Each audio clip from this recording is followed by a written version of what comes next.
আসসালামু আলাইকুম প্রিয় ভিউয়ার্স, প্রথমে জানিয়ে দেব আমাদের হাতে থাকা সর্বশেষ আন্তর্জাতিক সংবাদ শিরোনাম। পাশার দান উল্টে এবার পুতিনের বিরুদ্ধে এরদোয়ান।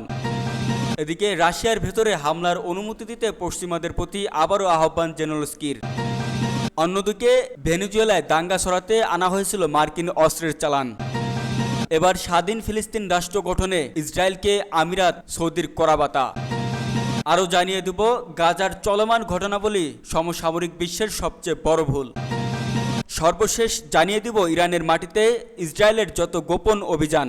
এতক্ষণ শুনছিলেন সংবাদ শিরোনাম, এখন বিস্তারিত। তার আগে আমাদের ভিডিওটি ভালো লেগে থাকলে লাইক, কমেন্ট এবং সাবস্ক্রাইব করবেন এবং কে কোথা থেকে দেখছেন কমেন্ট করে জানিয়ে দিবেন।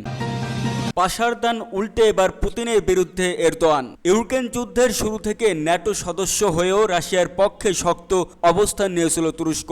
তবে এবার হয়তো সে পাশার দান উল্টাতে শুরু করেছে। যুদ্ধে ইউক্রেন বাহিনীর রুশ ভূখণ্ডে প্রবেশ ও রাশিয়ার মাটিতে পশ্চিমা দীর্ঘ পাল্লার ক্ষেপণাস্ত্র হামলার অনুমতি নিয়ে আলোচনার মধ্যেই এবার পুতিনের বিরুদ্ধে কড়া ভাষণ দিলেন এরদোয়ান। 2014 সালে রুশ বাহিনী কর্তৃক ইউক্রেনের ক্রিমিয়া অঞ্চল দখলের বিরুদ্ধে মুখ খুলেছেন তুর্কি প্রেসিডেন্ট। জানান, তুরস্ক ইউক্রেনের সার্বভৌমত্বকে সবসময় কঠোরভাবে স্বীকৃতি দেয়। এ সময় ক্রিমিয়াম তুর্কিভাষী তাতার জনগোষ্ঠীর উপর চালানো রুশ নিপীড়নের কথা উচ্চারণ করেন এরদোয়ান। তিনি জানান, তাতার জনগোষ্ঠীকে জোরপূর্বক তাদের ভূমি থেকে উচ্ছেদ করা হয়েছে। দীর্ঘ 8 দশকেও তাদের সে সমস্যার কোনো সমাধান হয়নি। 1944 সালে তৎকালীন সোভিয়েত ইউনিয়ন বাহিনী ক্রিমিয়া থেকে তাতার মুসলিম জনগোষ্ঠীকে জোরপূর্বক তাদের ভূমি থেকে উচ্ছেদ করে। তারপর রাশিয়া কর্তৃক ক্রিমিয়া দখলের পর তাদের উপর অবর্ণীয় নির্যাতন করা হয়।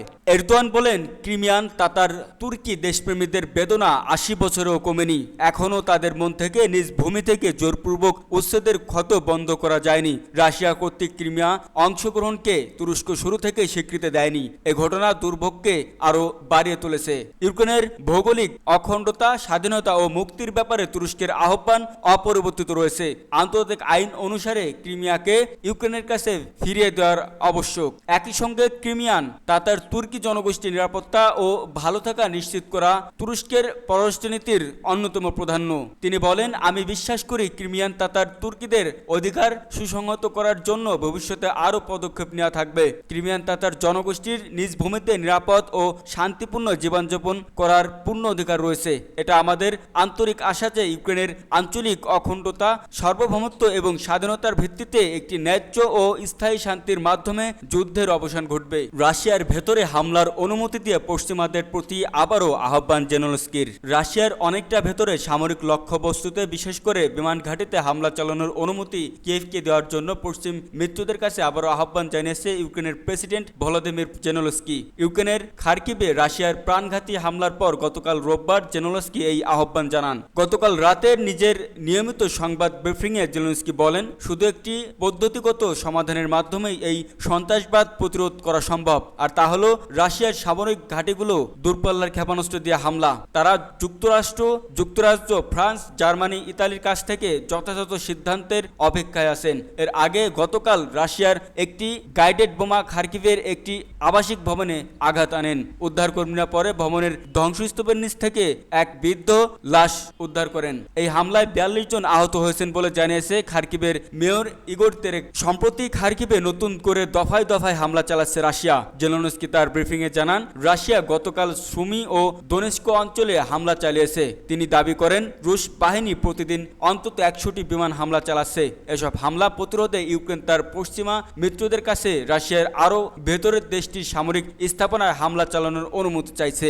যুদ্ধ আরও ছড়িয়ে পড়তে পারে এমন আশঙ্কায় পশ্চিমারা কিয়েভকে তাদের সরবরাহ করা দূরপাল্লার ক্ষেপণাস্ত্র দিয়ে রাশিয়ার ভেতরে হামলার অনুমতি দেওয়া নিয়ে দ্বিধায় রয়েছে। ভেনেজুয়েলায় দাঙ্গা সরাতে আনা হয়েছিল মার্কিন অস্ত্রের চালান। লাতিন আমেরিকার মার্কিন সাম্রাজ্যবাদ বিরোধী দেশ ভেনেজুয়েলার স্বরাষ্ট্র মন্ত্রণালয় জানিয়েছে, দেশটিতে সরকার বিরোধী দাঙ্গা সরিয়ে দিতে আমেরিকা থেকে অস্ত্র ও গোলাবারুদের বিশাল চালান আনা হয়েছিল। দেশটির স্বরাষ্ট্রমন্ত্রী ইউসদাদো কাবলোর রাজধানী কারাকাসে আটক করা অস্ত্রশস্ত্র সামনে নিয়ে এক সংবাদ সম্মেলনে এই তথ্য জানিয়েছে। এই তথ্য জানিয়ে বলেন, দেশটির পুলিশ আমেরিকায় তৈরি 400টি আগ্নেয়াস্ত্র উদ্ধার করেছে। 5 টুডে ফার্সি জানিয়েছে। মন্ত্রী আরও বলেন, ভেনেজুয়েলার সরকার বিরোধী দাঙ্গা বাঁধিয়ে দিতে নির্বাচিত সরকারকে ক্ষমতাচ্যুত করার কাজে এইসব অস্ত্র ব্যবহার করতে চেয়েছিল। ভেনেজুয়েলাকে স্থিতিশীল করে ঘোলা পানিতে মাছ শিকার করার অপরাধে সম্প্রতি দেশটির পুলিশ 3 মার্কিন, 2 স্প্যানিশ ও 1 চেক নাগরিককে আটক করেছে।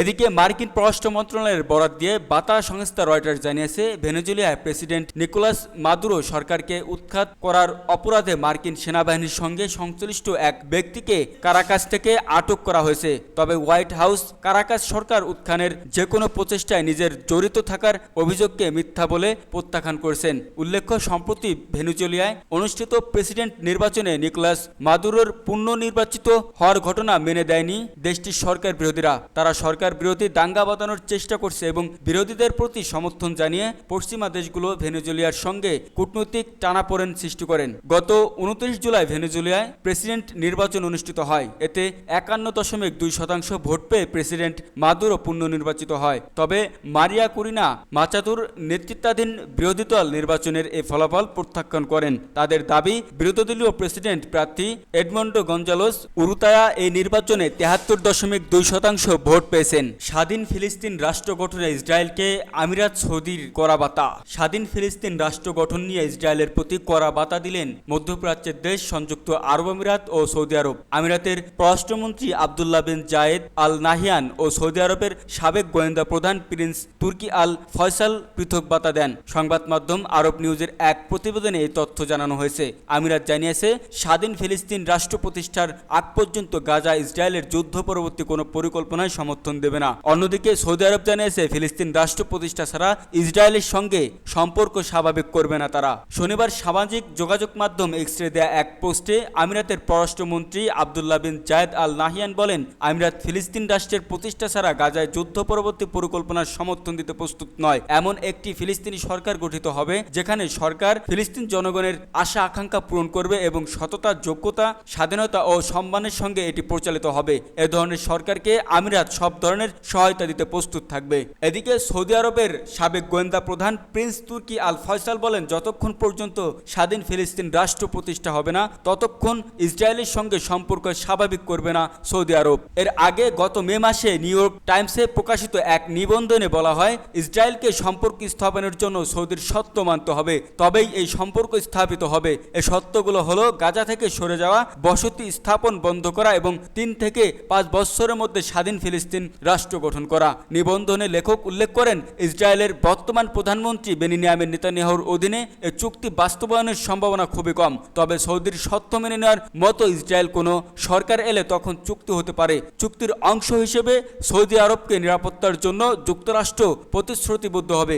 এছাড়া পারমাণবিক অবকাঠামোর ক্ষেত্রেও সহায়তা করবে তারা। গাজার চলমান ঘটনাবলী সমসাময়িক বিশ্বের সবচেয়ে বড় ভুল। বাসনিয়া হার্জেগোভিনার প্রেসিডেন্ট পরিষদের চেয়ারম্যান ডেনিস বেচিরোভিচ গাজা উপত্যকার চলমান ঘটনাবলীকে সমসাময়িক বিশ্বের সবচেয়ে বড় ভুল বলে বর্ণনা করেছেন। তিনি রোববার তুরস্ক সফরে এসে তুর্কি প্রেসিডেন্ট রজব তায়েব এরদোয়ানের সঙ্গে এক যৌথ সংবাদ সম্মেলনে এই মন্তব্য করেন। তুরস্কের বৃহত্তম নগরী ইস্তাম্বুলের দোলমাবাক্সে প্রসাদে ওই সংবাদ সম্মেলনে অনুষ্ঠিত হয়। ইসরায়েলের চলমান গণহত্যার শিকার গাজার বেসামরিক নাগরিকদের ভয়াবহ দুর্ভোগের প্রতি ইঙ্গিত করে বেচিরোভিচ বলেন, গাজায় চলমান ঘটনাবলী সামরিক বিশ্বের সবচেয়ে বড় ভুল। পাস্টুডে ফার্সি জানায়, বসনিয়া হার্জেগোভিনার প্রেসিডেন্ট পরিষদের প্রধান ডেনিস বেচিরোভিচ আরও বলেন, অবিলম্বে গাজার নিরাপদ বেসামরিক নাগরিকদের বিরুদ্ধে গণহত্যা বন্ধ করে সেখানে যুদ্ধবিরতি ও শান্তি প্রতিষ্ঠা করতে হবে। ইহুদিবাদী ইসরায়েল 2023 সালের 7 অক্টোবর থেকে পশ্চিমা দেশগুলোর সার্বিক পৃষ্ঠপোষকতা নিয়ে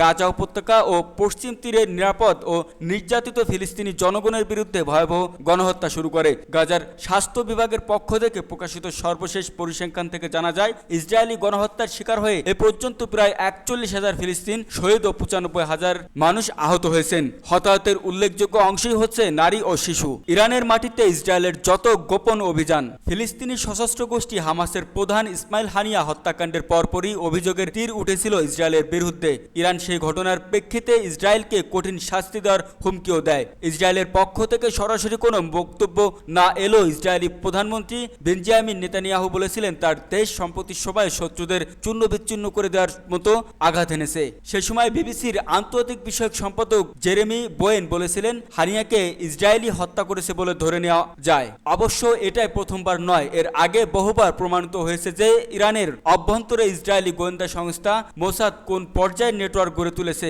গত কয়েক বছরে ঘটনা বিশ্লেষণ করলেই আন্দাজ পাওয়া যায় ইরানে অতি উচ্চ পর্যায়ে কর্মরত ব্যক্তিদেরও তারা ব্যবহার করে নির্দিষ্ট অভিযান চালানোর জন্য।